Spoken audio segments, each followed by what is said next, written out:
बिस्मिल्लाहिर्रहमानिर्रहीम। अस्सलाम वालेकुम।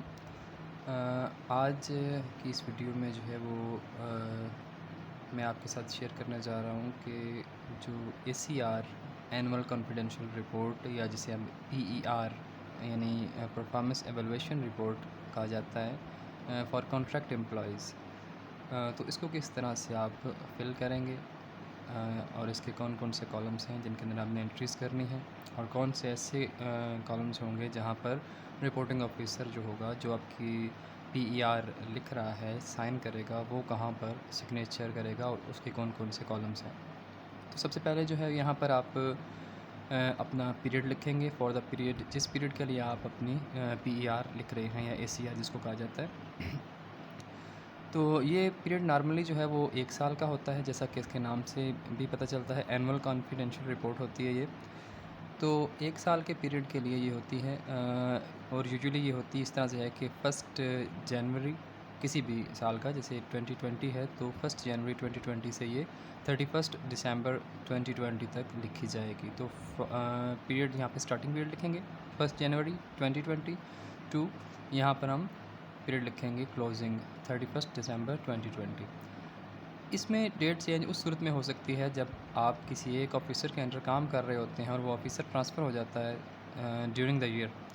तो फिर उस दौरान में आप जो है वो पहले ऑफिसर से अलग एक ACR लिखवाते हैं और जो न्यू ऑफिसर आपके आता है उससे जो है वो आपने जो remaining months of the year होते हैं उसकी ACR अलग लिखवानी होती है। उस सूरत में ये डेट जो है, ये पीरियड जो है ये ब्रेक हो सकता है। या सेकंड ऑप्शन ये भी हो सकता है कि सिचुएशन ऐसी हो सकती है कि आपकी ट्रांसफ़र हो जाती है, तो उस सूरत में भी आप जिस इंस्टीट्यूट में जिस जगह पर आप काम कर रहे थे, वहाँ जिस ड्यूरेशन में आपने काम किया वहाँ की ACR आप वहाँ से लिखवाएँगे और वहाँ से जैसे ही आप ट्रांसफ़र आउट हुए, तो उसके बाद जो remaining months of the year हैं वो पीरियड आप न्यू ACR में काउंट करेंगे। तीसरी सिचुएशन ये हो सकती है कि आपकी अपग्रेडेशन हो गई, तो इस सूरत में भी जो है वो आपकी ACR चेंज हो जाएगी। उसके बाद आ जाइए यहाँ पर नेम कैपिटल ब्लॉक लेटर्स में लिखना होता है और फादर नेम, इसी तरह डेट ऑफ बर्थ लिखेंगे, डोमिसाइल लिखेंगे, डिस्ट्रिक्ट और प्रोविंस दोनों लिख दीजिए। बेसिक स्केल विद प्रेजेंट पे, ये जिस ईयर की आप लिख रहे होते हैं उसमें आपकी बेसिक पे कितनी थी वो पे भी आपने लिखनी है, प्लस आपने अपना स्केल भी लिखना होता है। Post held during the period यहाँ पर आता है, पोस्ट नहीं आता, पीरियड लिखना चाहिए था यहाँ पे, ये टाइपिंग में कोई एरर है, मिस्टेक हुई है। तो इसमें यह है कि post held during the period, इस पीरियड के दौरान जो आपने यहाँ पर मेंशन किया है इसमें आपकी पोस्ट क्या थी ये आप लिखेंगे।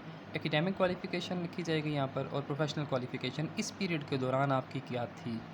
अगर आपने कोई एग्ज़ाम उसके बाद में पास किया है तो आप अपना प्रीवियस में उसको मेंशन नहीं करेंगे।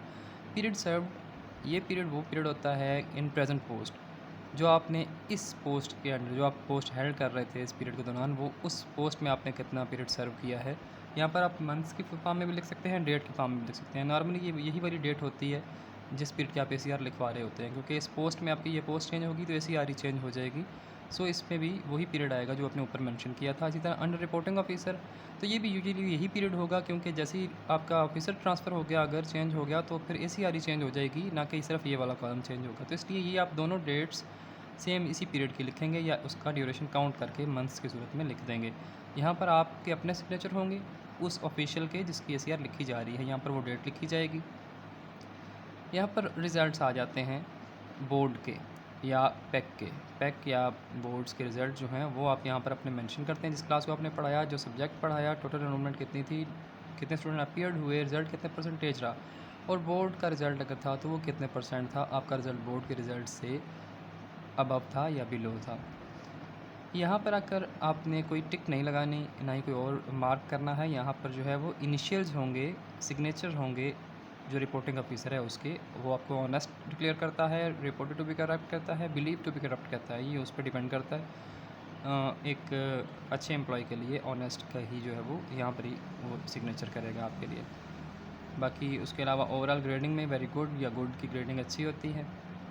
और यहाँ पर भी इनिशियल्स होंगे, कोई टिक वगैरह नहीं लगाई जाएगी। यूज़फुल और नॉट यूज़फुल में भी इनिशियल्स होंगे रिपोर्टिंग ऑफिसर के, आप कोई टिक वगैरह नहीं लगाएंगे। यहाँ उसका रिपोर्टिंग ऑफिसर का नेम, उसका डेजिग्नेशन, उसके सिग्नेचर और जिस दिन उसने आपकी एसीआर साइन की है वो लिखी जाएगी। तो ये एक एसीआर को फिल करने का पूरा प्रोसेस है।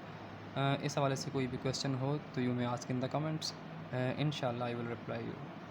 Thank you so much. अल्लाह हाफिज़।